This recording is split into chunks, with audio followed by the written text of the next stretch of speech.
जन्म और बचपन। गौतम बुद्ध का जन्म 563 ईसा पूर्व में लुम्बिनी, नेपाल में हुआ था। उनके पिता शुद्धोधन कपिलवस्तु के राजा थे और उनकी माता महामाया देवी थीं। गौतम बुद्ध का जन्म एक भविष्यवाणी के साथ हुआ था कि वे या तो एक महान राजा बनेंगे या एक महान सन्यासी बनेंगे। गौतम बुद्ध का बचपन सुख सुविधाओं से भरा था।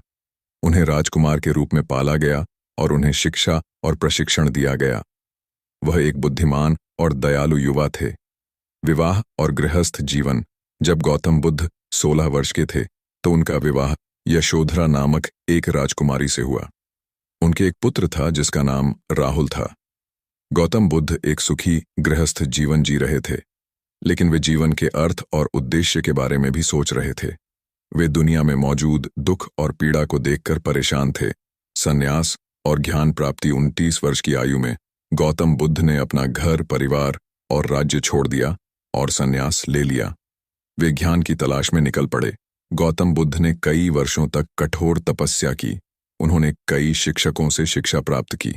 अंत में 35 वर्ष की आयु में उन्हें बोधगया में एक पीपल के पेड़ के नीचे ज्ञान प्राप्त हुआ।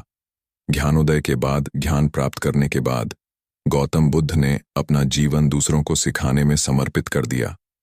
उन्होंने 45 वर्षों तक भारत में यात्रा की और लोगों को अपने ज्ञान का उपदेश दिया। गौतम बुद्ध ने 4 आर्य सत्यों की शिक्षा दी। दुख है, दुख का कारण है, दुख का अंत हो सकता है, दुख के अंत का मार्ग है। गौतम बुद्ध ने अष्टांगिक मार्ग की भी शिक्षा दी, जो दुख के अंत का मार्ग है। महापरिनिर्वाण 483 ईसा पूर्व में 80 वर्ष की आयु में गौतम बुद्ध का कुशीनगर में महापरिनिर्वाण हुआ।